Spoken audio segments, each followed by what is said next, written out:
Most people think students can't make real money without a full-time job. That's the biggest mistake you need to avoid. Because the truth is, some of the fastest growing side hustles in 2026 are built specifically for students with limited time and zero experience. In this video, you'll learn 7 practical side hustles that actually make money, how they work in real life, and how students like you can start even if you're busy with classes. No fluff, no fake hype, just real simple options you can start this week. Let's get into it immediately. First is freelance short-form video editing. Businesses, coaches, and creators all need TikTok and Reels content. A student like Jake can start by learning basic editing on free apps like CapCut. The key is simple. Find raw clips, cut them into fast-paced videos, and add captions. Even beginners can charge per video once they get a few samples ready. Now here's where it gets interesting. Most students ignore this next one, but it's powerful.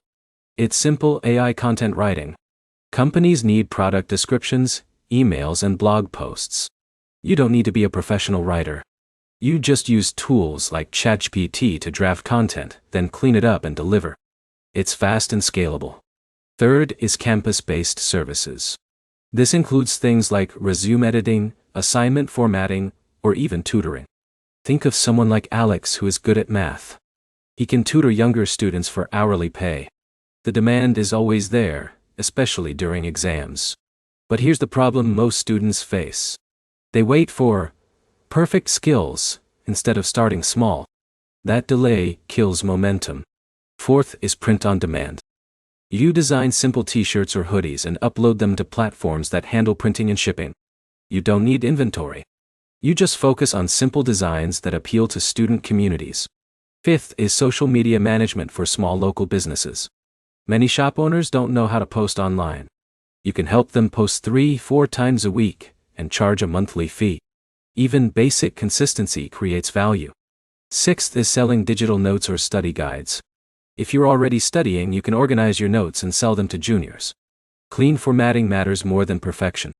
Seventh is simple affiliate marketing. You recommend tools or products you already use and earn a commission when someone buys through your link. No inventory? No customer support. Now here's the key takeaway. You don't need all 7. You just need one that fits your time and skill level. Start small. Stay consistent, and improve as you go. If you found this helpful, like the video, comment which side hustle you want to try, and subscribe for more practical business guides like this.